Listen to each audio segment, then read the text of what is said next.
দেনা মাওলানা মুহাম্মদ ওয়ালা আলে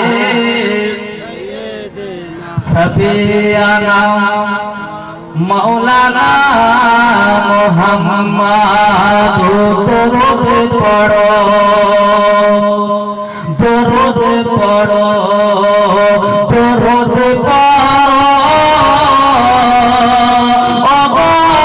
অগমনিন সোনা আমার নবীজির দরুদ না পড়িলে আমার হাবিবের দরুদ না পড়িলে সে আল্লাহ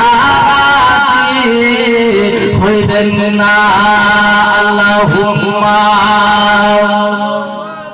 সাইয়্যিদানা মাওলানা মুহাম্মদ ওয়ালা আলে সাইয়্যিদানা সাফিয়ানা মাওলানা মুহাম্মদ সাল্লাল্লাহু তাআলা আলাইহি ওয়াসাল্লাম।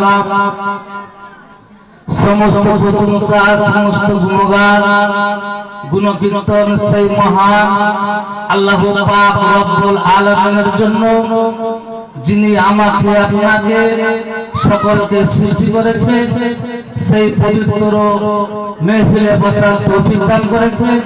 তাই সকলে মিলে ভক্তি ভরে একবার বলি আলহামদুলিল্লাহ।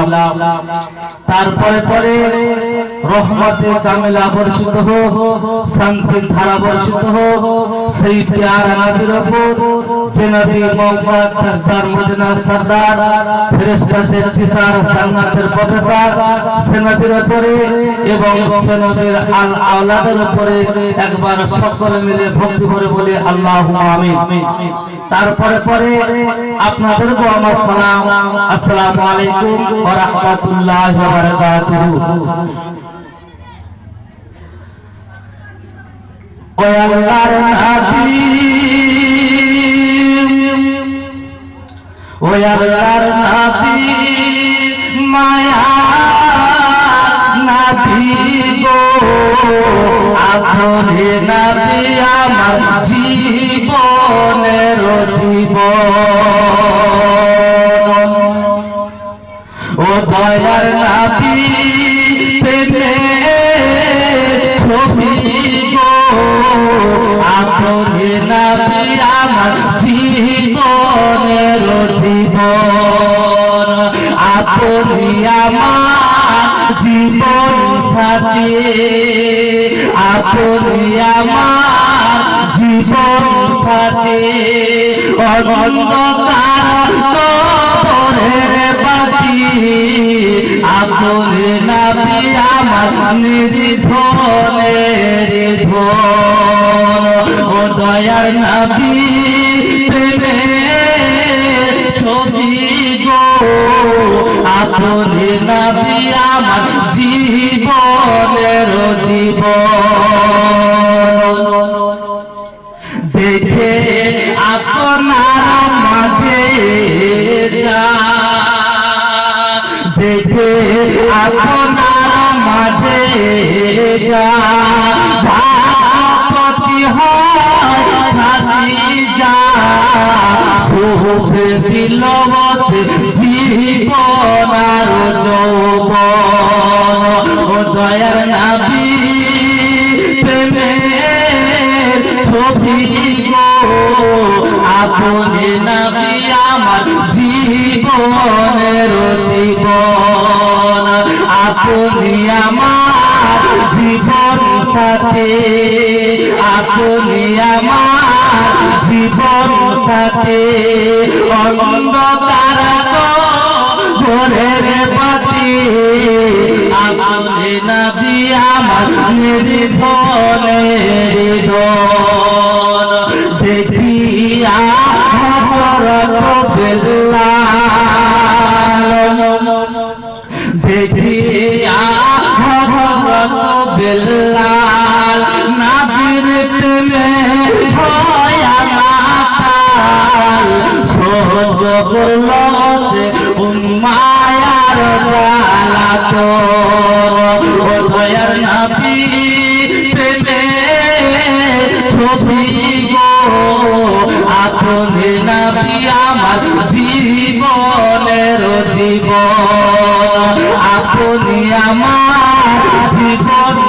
সাথে আপনি আমার জীবন সাথে অন্ধকার ঘরের বাতি আপনি নবী আমার নির্ভর আল্লাহুম্মা সাল্লি আলা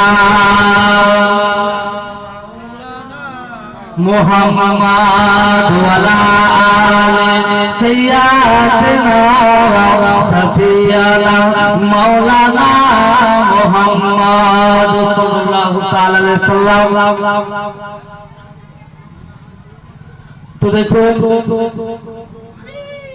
আমি যে সর্বপ্রথমে পাক কালাম কোরআন থেকে আপনাদের সামনে একটু আয়াতে কারিমা তেলাওয়াত করেছি, সেই সম্পর্কে আপনাদেরকে নিয়ে দু চার কথা আলোচনা করার চেষ্টা করব।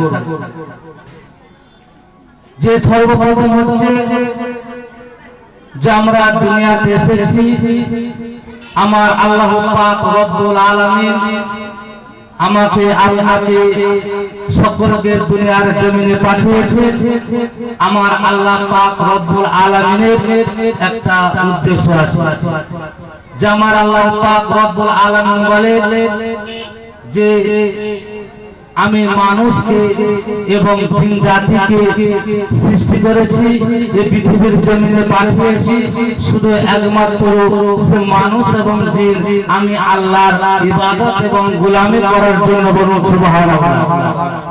তো তাহলে এই যে আমরা দুনিয়াতে এসেছি, আমার আল্লাহ পাক রব্বুল আলামিন বলে কুল্লু নাফসিন যায়িকাতুল মাউত, প্রত্যেক মানুষকে প্রত্যেক প্রাণীকে একদিন মৃত্যুর স্বাদ চাখতে হবে।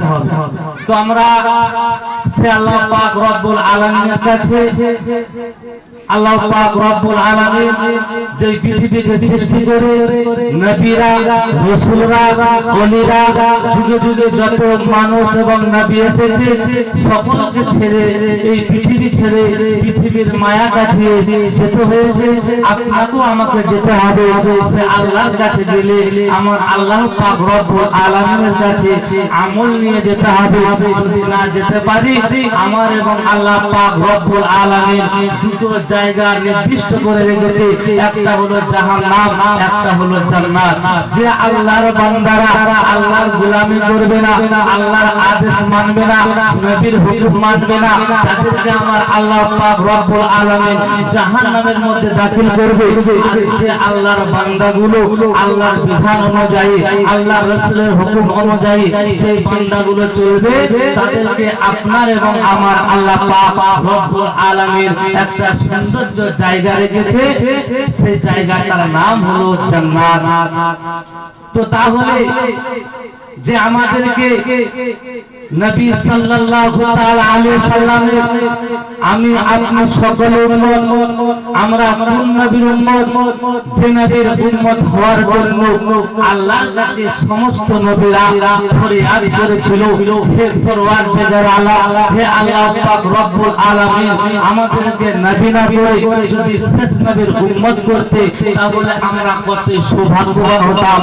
আমরা সেই নবীর উম্মত, যে নবী আমাদের জন্য এত কিছু করে গিয়েছে, আর আমরা সেই নবীর আদেশকে আহকামকে সেই নবীর মহব্বতকে আপনি আমি করতে পারি না। কারণ সেই নবী পাক যখন দুনিয়াতে এসেছিলেন, দুনিয়াতে আসার সময়ে সেই নবী পাক আল্লাহর কাছে ফরিয়াদ করেছিল, হে পরওয়ারদিগার আলাম, হে আল্লাহ আমার উম্মত মুহাম্মদের কি হবে?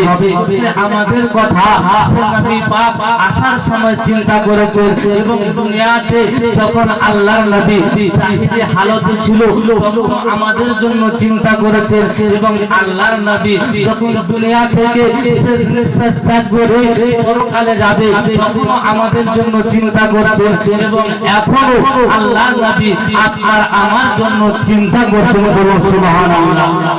কেমন চিন্তা করছে?